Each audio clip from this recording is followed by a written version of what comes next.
bahwa bisnis ini adalah visible sehingga menjanjikan keuntungan untuk para investor.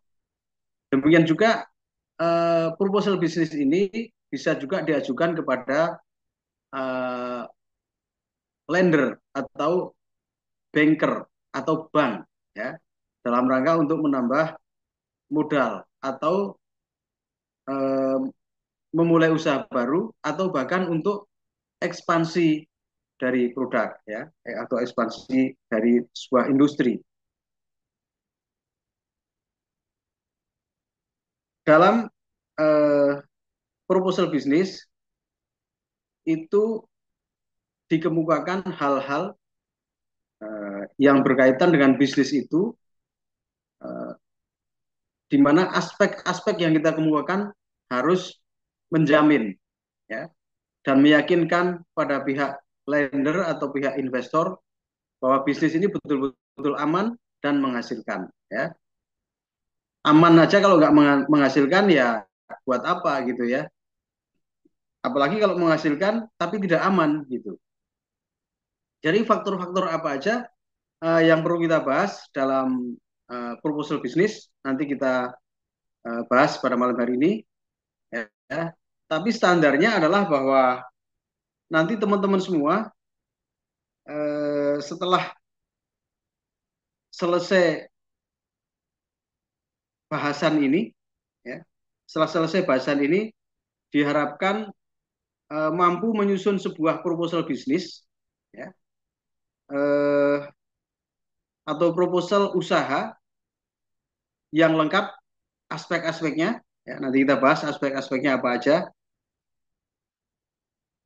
yang ini merupakan standar dari apa dari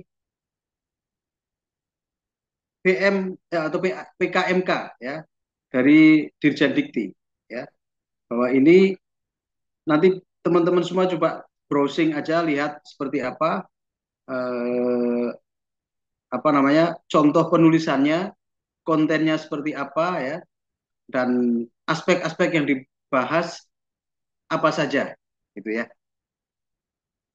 yang jelas eh, standarnya adalah program kreativitas mahasiswa kewirausahaan atau PKMK. Nah intinya teman-teman semua bahwa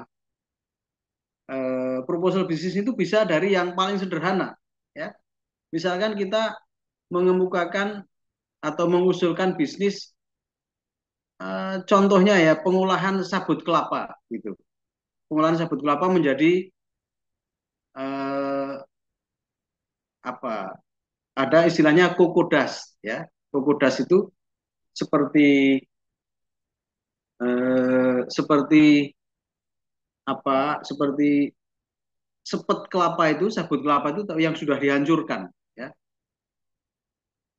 Karena ternyata sabut kelapa ini bisa digunakan untuk jok-jok mobil-mobil mewah ya. Seperti Mercedes-Benz, kemudian BMW, itu ternyata eh, joknya itu menggunakan komponen dari bahan kokodas dan apa namanya eh, dari sabut kelapa ya. Contohnya itu. Misalkan lagi eh, ada skala rumahan sekarang atau skala industri kecil ya. Ternyata plastik, sampah plastik ya, ada plastik seperti plastik apa namanya, plastik kresek ya, kemudian plastik ember, plastik apalagi ya, yang berbahan baku plastik itu ternyata sekarang bisa diolah menjadi bahan bakar. Dalam hal ini adalah solar, ya. Itu sudah ada. Coba nanti browsing aja. Dan ternyata itu tidak terlalu mahal gitu. Hanya saja kalau kita mau mengajukan proposal bisnis ini, ya harus lengkap aspek-aspeknya dan kemudian secara finansial menguntungkan dan secara lingkungan juga eh, ada nilai tambahnya. Ya. Jadi kira-kira seperti itu. Ya. Banyak sekarang ini misalkan kayak industri kecil seperti yogurt ya, ternyata kalau kita kembangkan bisa bernilai komersial gitu ya. Atau eh, contohnya lagi singkong ya, yang selama ini kita hanya ketahui menjadi olahan-olahan yang tradisional gitu, ternyata bisa kalau diolah dengan tepat itu bisa menjadi eh, mukaf ya. Mukaf itu singkatan dari modified cassava flour ya, yang itu setara dengan gandum, bahkan nilai gizinya lebih tinggi dan tidak memicu diabetes ya. Nah, seperti ini yang kira-kira bisa dikembangkan gitu, bisa di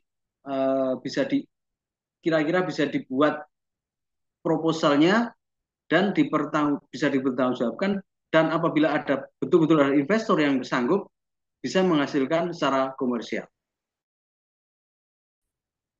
Contoh yang lain banyak ya, misalkan kita mengajukan breeding apa namanya? Breeding untuk kambing atau domba. Ya, ya berapa skala skala menguntungkannya minimal berapa ekor gitu. Nah, coba nanti teman-teman bisa browsing ya, banyak sekali contoh-contohnya, contoh-contoh proposal yang berkaitan dengan usaha yang apa ya, yang tidak terlalu besar tapi secara komersial dapat menghasilkan. Baik, Mbak.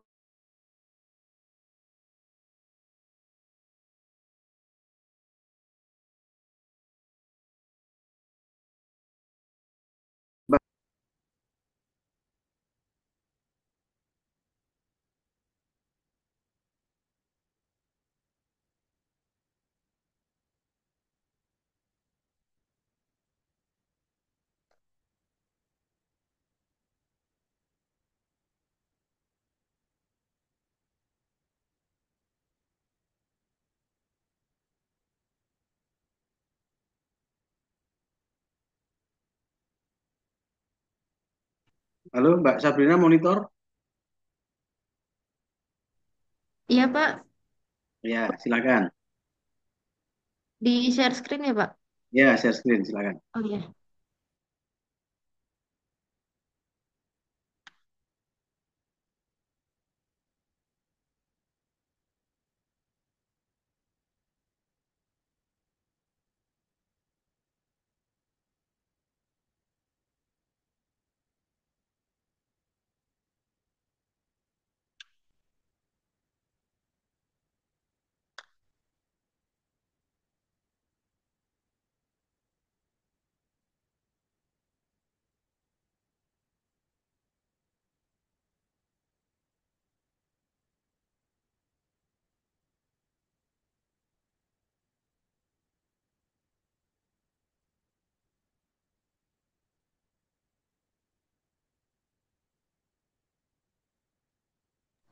Apakah sudah terlihat, Pak?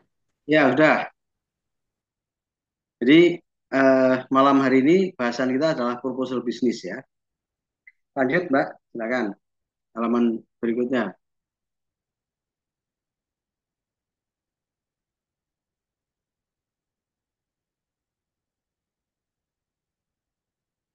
Next slide please.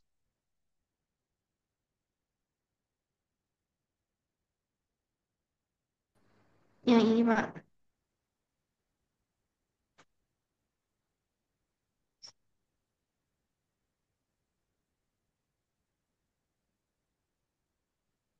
Lama.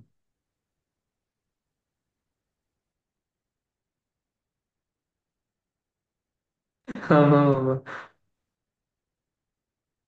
Coba ada yang bisa bantu? Yang mana, Pak? Yang Ya, ini. maksudnya slide selanjutnya. Slide-nya belum berubah, Mbak. Oh, belum berubah. Itu dulu Ya, stop slide statement. selanjutnya maksudnya. Stop statement. Hmm. Di F5 dulu Mbak Sabrina. Di stop statement. Bentar. Gimana sih? Bahasanya stand lagi.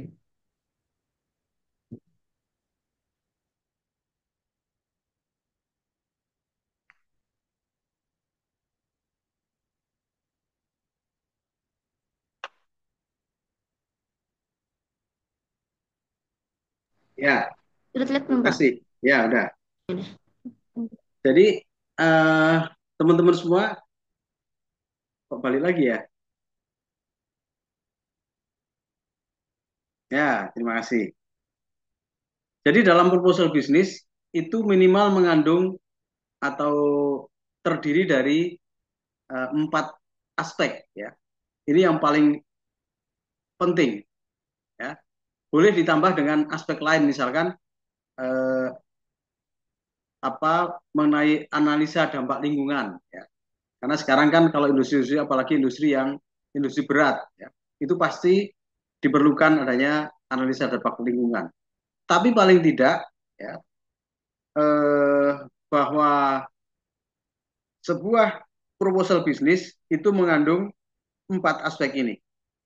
Yang pertama adalah aspek legalitas dan manajemen atau dikenal dengan legal aspek dan manajemen aspek. Kemudian yang kedua adalah eh, pemasaran atau marketing aspek. Kemudian yang ketiga adalah produksi atau production aspek. Dan yang terakhir yang tidak kalah penting, biasanya uh, orang langsung menuju ke sini ya, keuangan atau financial aspek. Biasa kalau guyurannya kan UUD ya, ujung-ujungnya duit. Gitu. Kita ngomong macam-macam kalau duitnya nggak ada ya buat apa gitu. Jadi kalau perbankan atau investor biasanya yang pertama kali dilihat dari aspek ini adalah aspek keuangan gitu. Dilihat eh, kira-kira menguntungkan atau tidak, ya itu yang pertama. Kemudian kalau saya ikut dalam bisnis ini atau invest dalam bisnis ini, berapa keuntungan yang saya peroleh dan berapa lama uang saya akan kembali. Ya, itu yang jadi prioritas. Kemudian baru dilihat bagaimana untuk memperoleh keuntungan itu, gitu. Aspek produksinya seperti apa, kemudian aspek pemasarannya seperti apa, dan kemudian baru orang melihat seperti apa manajemen perusahaan ini, gitu ya.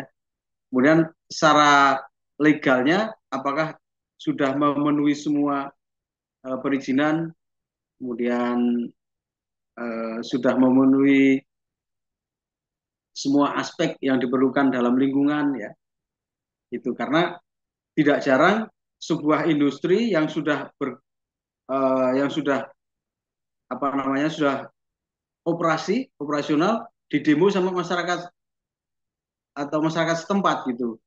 Karena ternyata limbahnya eh, mengganggu masyarakat gitu ya.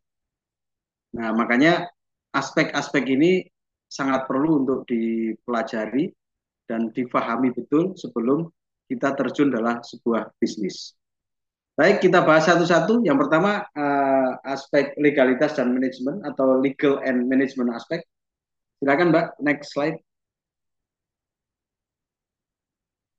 Ya, yang pertama adalah kelengkapan perizinan seperti SIUP, PDB, NPWP, Undang-Undang Gangguan atau HO ya, kalau bahasa bahasa Belandanya. Kemudian perizinan-perizinan lain. Ya.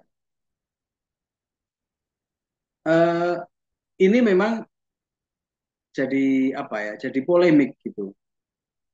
Mana lebih penting perizinan atau eh, apa keahlian gitu. Misalkan ya sebuah industri yang sederhana yang bisa menghasilkan keuntungan ya secara 4 aspek ini terpenuhi lah gitu. Tapi perizinannya nggak ada gitu. Analoginya sama dengan kalau kita mahir menyetir ya, mahir menyetir baik sepeda motor maupun mobil gitu. Tapi kita tidak punya SIM gitu. Ya. Ya memang yang paling utama adalah keahlian menyetir itu gitu. Ya, sama dengan di sini usaha. Bagaimana kita bisa memanfaatkan peluang usaha walaupun kita tidak punya perizinan gitu. Nah, tentunya orang yang mahir mengendarai kendaraan tapi tidak memiliki SIM, tentunya dalam perjalanan akan was-was ya kalau terjadi apa-apa gitu. Demikian juga sebuah industri ya, atau sebuah usaha yang secara komersial dia bisa berjalan tapi tidak memiliki atau tidak lengkap perizinannya ya. Tentunya akan di perjalanan operasi akan menjadi gangguan ya. Kalau sewaktu-waktu diperiksa sama instansi terkait dan lain sebagainya. Ya. Jadi ini pentingnya kalau dalam sebuah usaha kita memiliki surat-surat atau izin-izin yang diperlukan. Kemudian yang kedua adalah AMDAL atau analisa dampak lingkungan. Ini sekarang apalagi kalau industri-industri yang seperti tekstil ya, kemudian industri seperti eh, batu baterai gitu ya, yang limbahnya itu sangat berbahaya, tentunya harus ada analisa dampak lingkungannya ya, atau AMDAL-nya. Tidak jauh-jauh yang berkaitan dengan kita, misalkan bisnis rumah sakit gitu, ya pasti harus ada ya, karena rumah sakit itu akan menghasilkan limbah, baik limbah apa ya, ya tentunya kalau kita mau mendirikan rumah sakit kan tentu dilihat dulu kira-kira ada nggak lahan yang untuk proses pemusnahan limbahnya gitu ya. Ada sekarang limbah rumah sakit itu yang jadi apa namanya, jadi uap gitu ya. Ada yang langsung jadi uap gitu. Yang sudah menerapkan adalah salah satu rumah sakit besar di Jakarta, itu Gatot Subroto. Nah, kemudian dampak sosial dan masyarakat ya. Tentu sebuah usaha itu akan memiliki dampak terhadap masyarakat sekitar. Contohnya kalau kita di masyarakat yang kebanyakan muslim gitu, kemudian kita mendirikan atau membuat usaha, contohnya ya yang agak ekstrim misalkan peternakan babi gitu, itu tentunya akan jadi eh, jadi apa, sebuah kendala yang luar biasa ya. Eh, Tidak seperti itu pun ya kalau misalkan di daerah Medan sana atau daerah Batak sana yang rata-rata Batak Utara ya, mohon maaf, yang kebanyakan non Muslim ya. Kalaupun ada orang yang membuat peternakan babi, tentunya itu akan berdampak juga gitu ya terhadap sosial masyarakat. Kalau di kita yang dekat-dekat sini ya misalkan ada apa, kandang ayam gitu. Walaupun sudah dibuat kandang ayam modern yang pakai teknologi sekarang ya, yang meminimais bau, meminimais eh, apa ya, yang tidak diinginkan sama masyarakat, tetap aja ada dampaknya ya buat masyarakat. Kemudian selanjutnya terkait dengan aspek legalitas dan manajemen adalah keahlian yang dimiliki ya. Biasanya perusahaan itu memiliki ahli-ahli atau ekspertis yang bisa diandalkan ya. Misalkan sebuah industri eh, apa ya, kalau di Indonesia itu yang lagi booming sekarang, yang terkenal di eh, negara lain adalah industri kereta api ya. Itu pasarnya adalah tidak hanya di dalam negeri tapi beberapa negara sudah memanfaatkan produk dari Inka ya, industri kereta api Inka yang ada di Madiun, Jawa Timur ya. Nah, tentunya ya, tentunya pelanggan atau pembeli itu akan melihat tenaga ahli yang dimiliki oleh industri tersebut gitu ya. Tentunya semakin yakin pelanggan itu kalau semakin banyak expert-expert yang ada yang dipekerjakan oleh perusahaan tersebut ya. Contohnya kalau kita industri penerbangan ya, industri penerbangan itu tentunya tidak akan ragu lagi kalau kita beli pesawat yang diproduksi oleh misalkan Boeing yang di Amerika gitu. Karena orang sudah yakin semua bahwa tenaga ahli yang dimiliki oleh Boeing itu sudah teruji kompetensinya. Ya. Atau ya kalau yang di Eropa misalkan Airbus gitu ya, Airbus gitu. Ya semua orang udah yakin. Gitu. Atau kalau yang setiap hari lewat di kampus kita itu ada bus-bus yang keluar kota itu ya, bus yang keluar kota itu. Ada yang sampai ke Jawa Timur, bahkan ada yang sampai ke Bali, ya, Jawa Tengah dan sebagainya. Itu eh, pengusaha otobus itu, ya, pasti dia yakin betul dengan sasis yang dia pakai. Misalkan dia pakai sasisnya Hino gitu, dia yakin betul bahwa eh, Hino itu sudah ditenagai oleh expert-expert yang mumpuni. Ya. Demikian juga kalau mereka pakai Scania gitu, atau pakai Mercedes-Benz, atau pakai apa Volvo gitu ya, bus yang dari Volvo itu kan terkenal tuh. Ya. Tentunya sudah yakin ya, sudah yakin karena sudah teruji. Kemudian yang nomor 5 adalah pengalaman manajemen. Dulu ada seorang eh, menteri ya, menteri BUMN ya, itu yang berangkat dari eh, apa namanya direktur sebuah perusahaan swasta ya. Mungkin teman-teman semua masih ingat namanya Tanri Abeng ya. Tanri Abeng. Beliau sebelumnya adalah salah satu CEO dari pabrik bir ya, dan luar biasa beliau bisa membawa perusahaan ini menjadi perusahaan yang luar biasa ya. Sehingga jadi rebutan ya, Tanri Abeng itu jadi rebutan, orang mau pakai apanya, mau pakai keahliannya untuk mengelola perusahaan ya. Maka terkenal dulu transfernya itu sampai miliaran zaman itu ya, Tanri Abeng.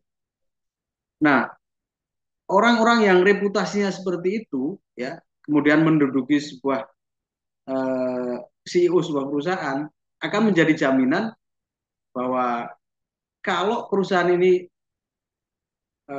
membuat apa namanya proposal bisnis, atau kalau sekarang mau melantai ke bursa gitu dengan istilah IPO atau initial public offering, tentunya akan menjadi nilai tambah bagi suatu perusahaan. Kemudian reputasi manajemen begitu juga ya, bahwa tentunya perusahaan-perusahaan kalau kita tahu sekelas Astra gitu yang sudah memiliki reputasi yang luar biasa, tentunya orang semakin yakin. Kemudian yang tidak kalah penting dari aspek legalitas dan manajemen itu adalah network atau jaringan. Ya. Network atau jaringan ini tidak hanya diperlukan oleh sebuah perusahaan, tapi kita juga eh, apa namanya? Kita juga perlu mengembangkan network ini. Ya. Jadi coba sederhana aja, teman-teman semua lihat kontak yang ada dalam HP kita. Ya, coba dilihat ada berapa orang. Itu kalau bisa jangan pernah dihapus. Ya, kita kenal misalkan dalam perjalanan kenal orang, kemudian kita tuker nomor handphone ya, kemudian kebetulan beliau eh, misalkan dari dari bisnis yang lain sama kita gitu, itu apa namanya, itu perlu dicatat dan perlu disimpan ya, Karena suatu saat kita akan memerlukan, ya. Dan kalau dari sisi agama, apalagi kita ketemu dengan orang lain, ya, itu pasti Tuhan sudah mentakdirkan bahwa akan ada manfaatnya. Ya. Jadi jangan lupakan kontak yang ada di HP kita itu semakin banyak semakin bagus, ya. Karena itu akan menjadi jaringan kita, ya. Suatu saat kita pasti perlu, misalkan suatu saat kita ketemu dengan pengusaha yang mungkin tidak kepikir sama kita gitu. Tiba-tiba kita kok jalan-jalan ketemu sama pengusaha kambing gitu, misalkan, ya, misalkan, ya nggak ada salahnya, ya, karena suatu saat pasti kita perlu gitu. Atau misalkan kita ketemu sama tiba-tiba orang yang kerja di BPN gitu atau Badan Pertanahan Nasional gitu, ya. Suatu saat kita perlu, ya, siapa tahu ada bisnis yang bisa dikembangkan. Jadi itu mengenai network. Baik, next slide please. Ya, kemudian aspek ini, ya, ini aspek pemasaran sangat penting, ya. Yang diperlukan adalah kalau dalam sebuah usaha yang besar atau industri yang besar, dalam kita pada saat kita mau mengadakan ekspansi, tentunya harus ada riset pasar, ya. Ada riset pasar karena ini yang menentukan bahwa produk semacam apa yang mau kita produksi, berapa kira-kira daya serap pasar, dan lain sebagainya. Kemudian kedua adalah segmentasi pasar atau market segmentation, ya. Pasar mana yang mau kita tuju? Dari sisi demografi misalkan kan dibagi umur, ya, balita, kemudian anak-anak, remaja, kemudian orang tua. Nah, market mana yang mau kita tuju, ya? Tentunya ini disesuaikan dengan produk yang kita produksi atau kita buat. Ya. Kalau misalkan kita membuat produk-produk yang fashionable gitu, ya, tentunya sangat berbeda, ya. Kalau market yang kita tuju itu remaja dengan orang tua gitu pasti ya sangat berbeda gitu, ya. Maka di sini diperlukan market segmentasi atau segmentasi pasar, ya. Kemudian produk yang ditawarkan, ya, tentunya setelah kita mengadakan riset pasar, kemudian kita melakukan segmentasi, selanjutnya adalah menentukan produk yang mau ditawarkan atau produk yang mau diproduksi seperti apa, ya.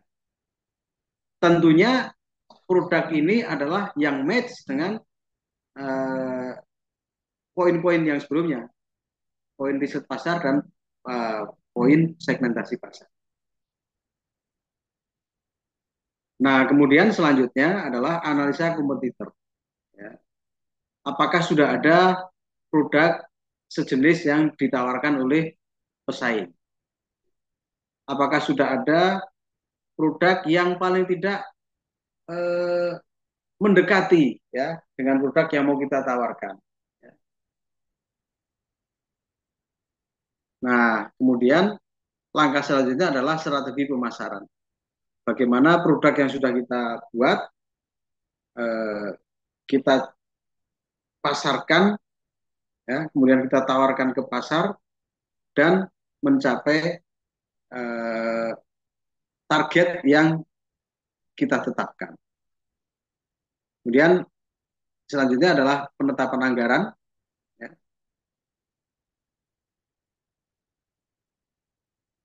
Jadi ini terkait dengan anggaran pemasaran. Biasanya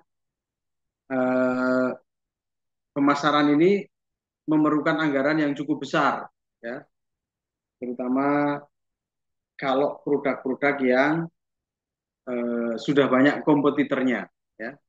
Tentunya coba kalau kita lihat bagi teman-teman yang merokok gitu, ya, coba lihat aja iklan-iklan rokok itu, belanja iklan rokok itu luar biasa, ya, luar biasa besarnya. Kenapa? Karena ini menghadapi persaingan yang sangat ketat ya, yang sangat ketat.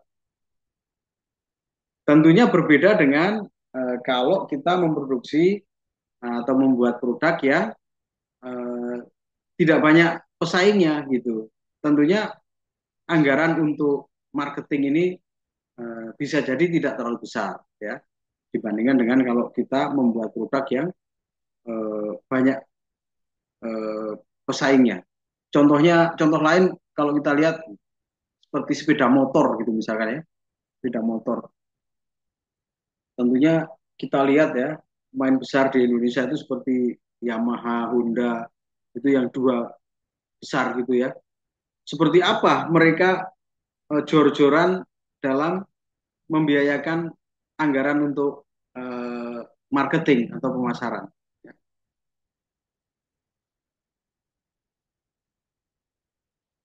Kemudian selanjutnya adalah monitoring dan evaluasi atau lebih kita kenal dengan istilah MONEV atau monitoring and evaluation. Lanjut, Mbak.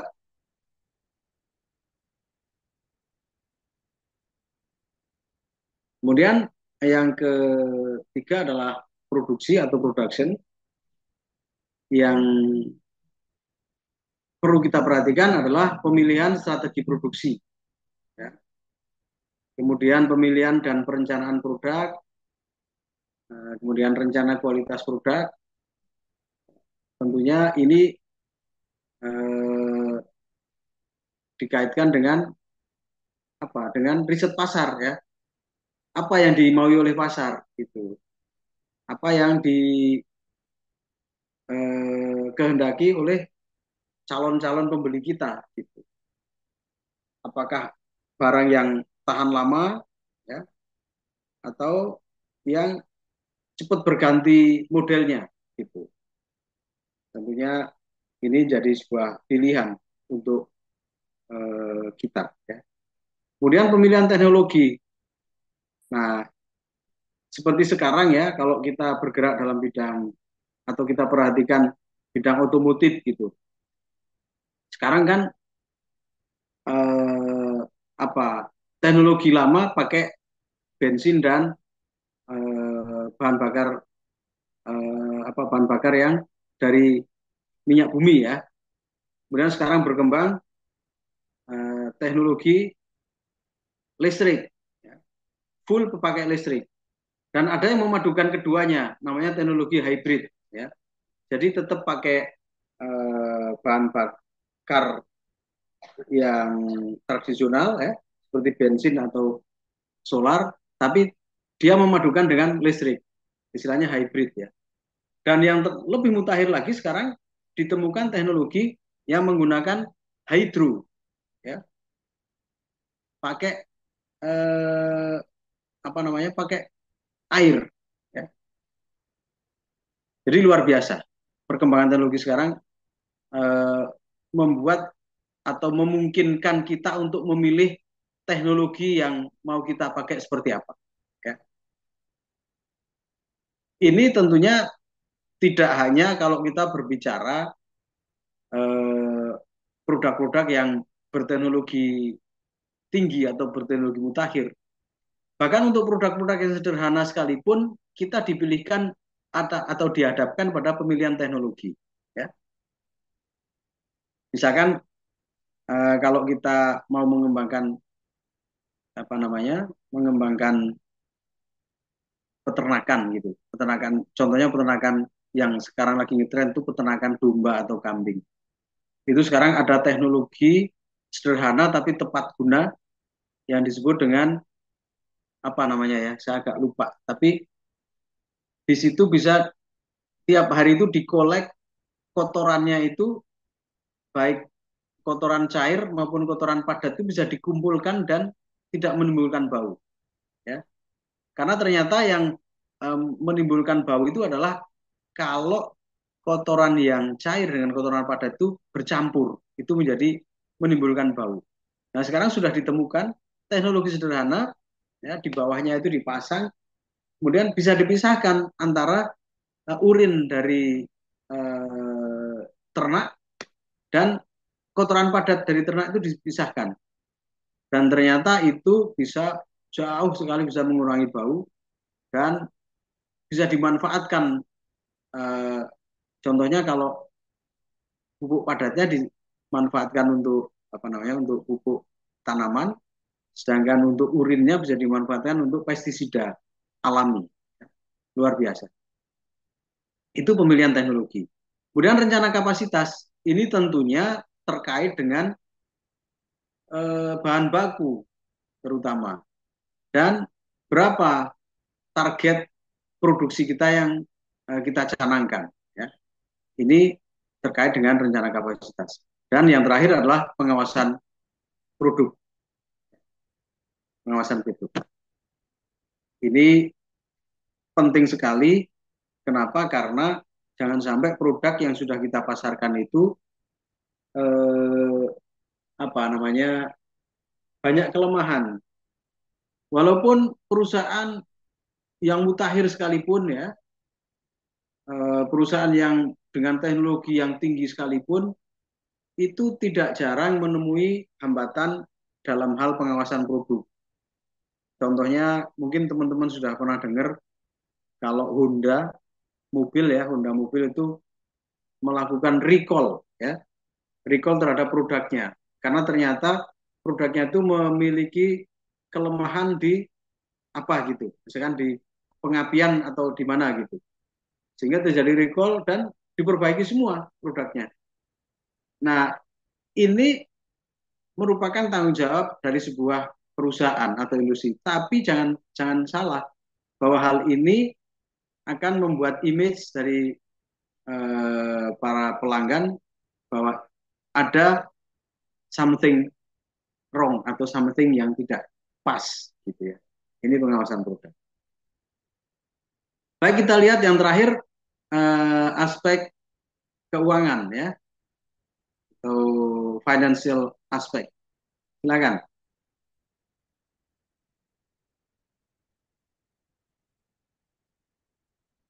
Jadi ini yang paling penting ya, yang tadi kita bicarakan aspek produksi, aspek manajemen, aspek legal, aspek pemasaran, ujungnya di sini ya, ujungnya di sini. Dalam hal ini yang perlu kita yang perlu kita bahas, yang perlu kita sampaikan adalah nomor satu berapa modal yang dibutuhkan.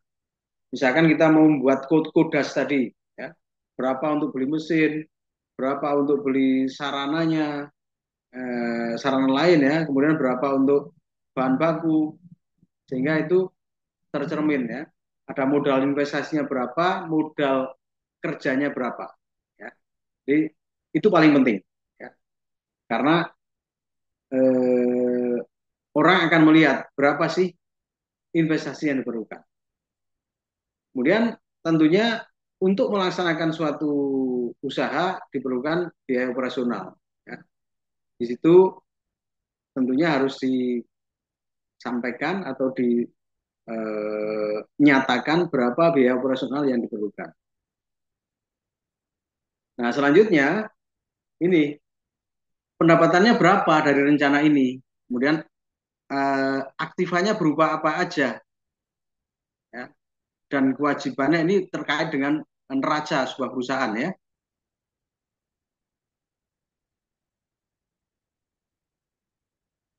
Halo, suara saya bisa didengar ya? Saya Bisa, Pak. halo, Bisa, Pak. Bisa, Pak. terdengar nggak?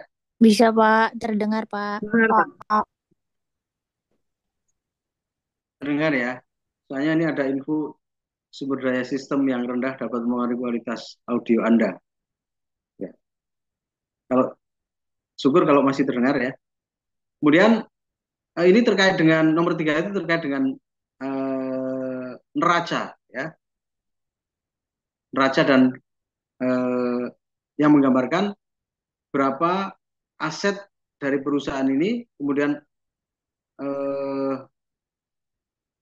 dibiayai dengan hutang berapa dan biaya dengan modal berapa ya.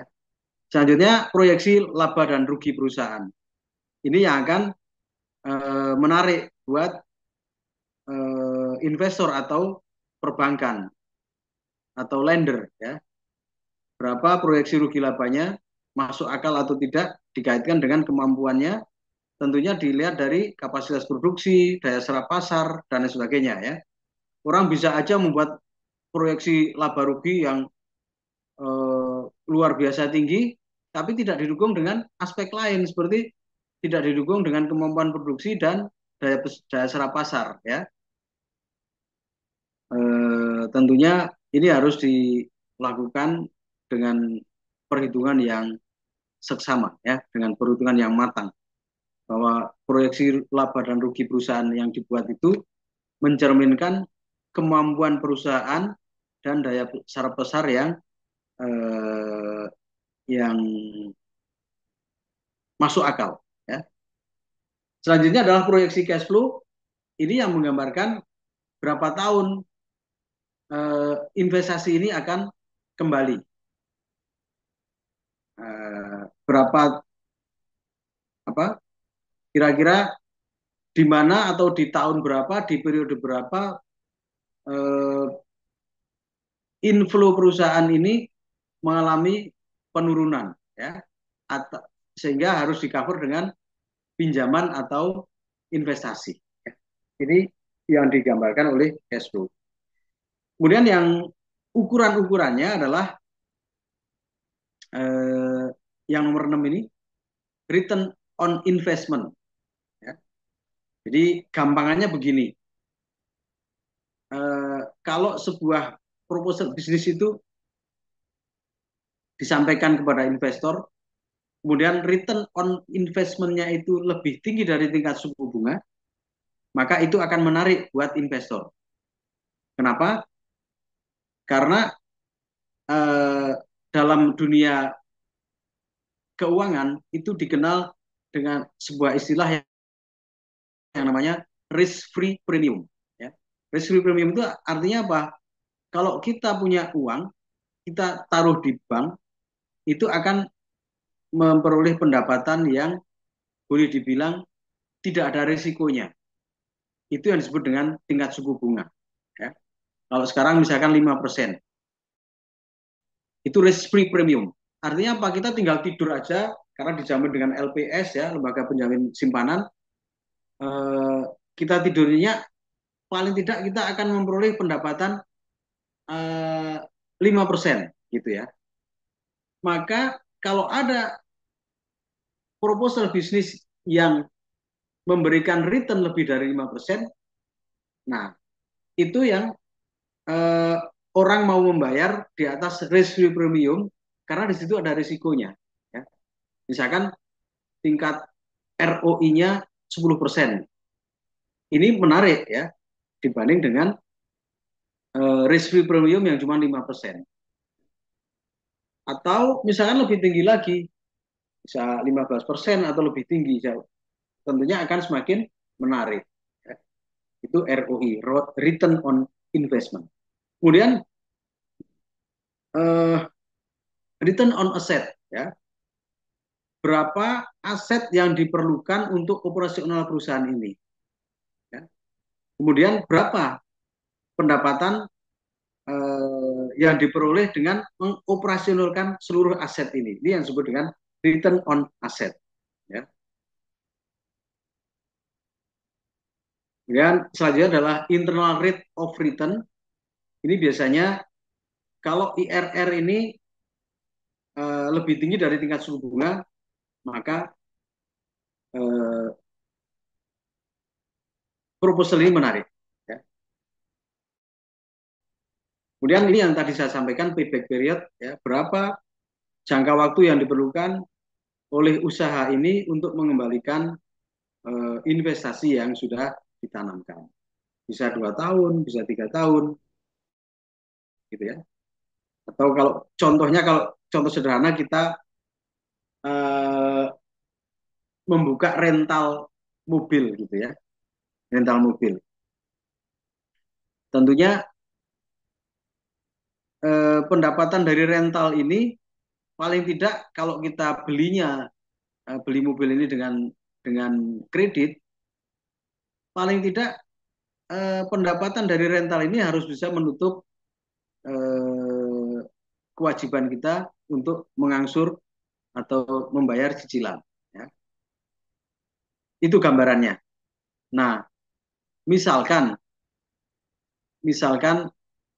contohnya kita mengajukan pinjaman ke bank atau ke lisor ya, itu misalkan 5 tahun. Nah, kira-kira berapa pendapatan dalam 5 tahun? Ya, berapa pendapatan 5 tahun? Nah, kalau usaha rental mobil itu biasanya orang mengharapkan kalau sudah 5 tahun itu berapa kira-kira nilai sisanya? Nilai sisanya dari mobil itu berapa dari kendaraan itu? Itu yang jadi keuntungan biasanya. Ya. Baik teman-teman, masih ada lagi nggak ini slide-nya? Coba lihat. Terakhir ya. Udah habis, Pak. Iya. Habis ya. Baik, pertanyaan saya, kita kelas ini ada berapa orang? 40 orang. 80, Pak. 79. Berapa? 79. 9. Orang ya, Masya Allah. Saya kira cuma 40 orang. Baik, sudah dibuat kelompok belum?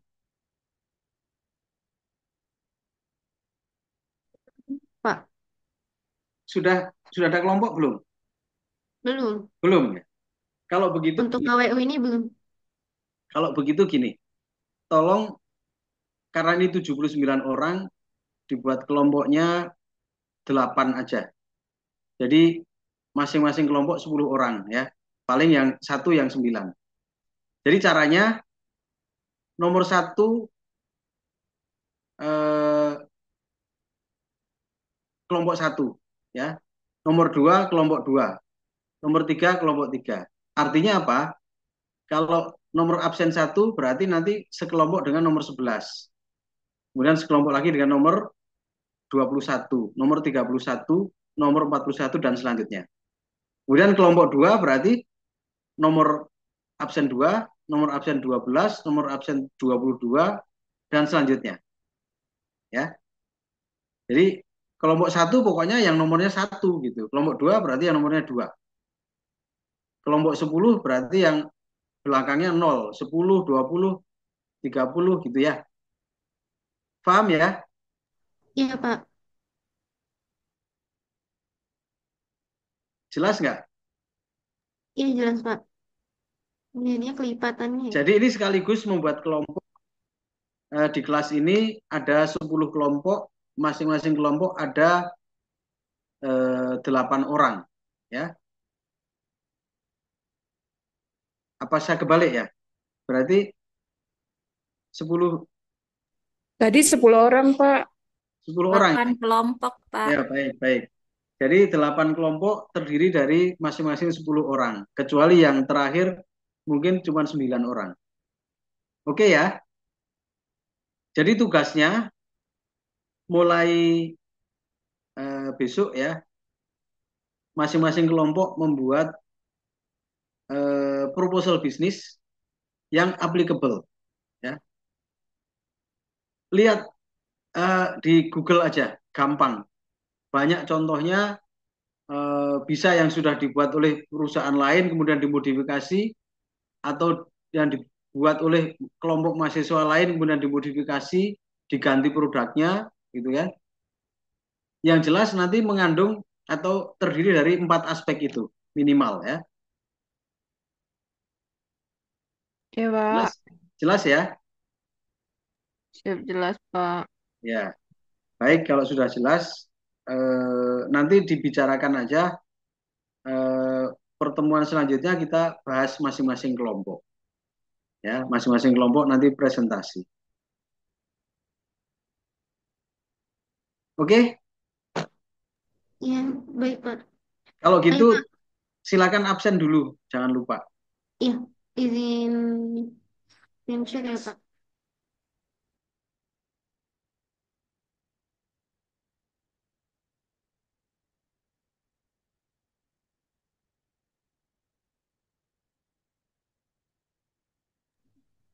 Slide 1.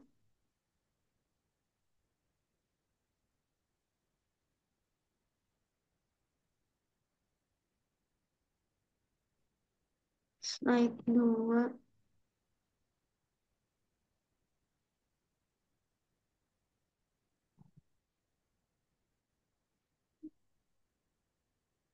Slide 3.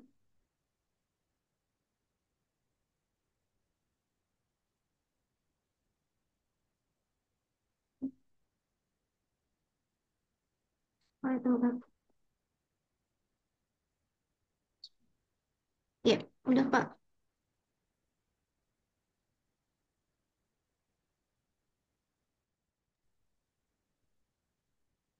Ya. Udah Pak, sudah di SS. Nah, baik, kalau sudah, terima kasih atas perhatian teman-teman semua. Mudah-mudahan kita selalu diberikan kesehatan dan kesuksesan, dan teman-teman semua bisa selesai kuliah tepat waktu dan ilmunya bermanfaat. Baik, terima kasih. Saya akhiri. Assalamualaikum warahmatullahi wabarakatuh. Waalaikumsalam Waalaikumsalam warahmatullahi wabarakatuh. Terima kasih Pak. warahmatullahi wabarakatuh. Terima kasih, Pak.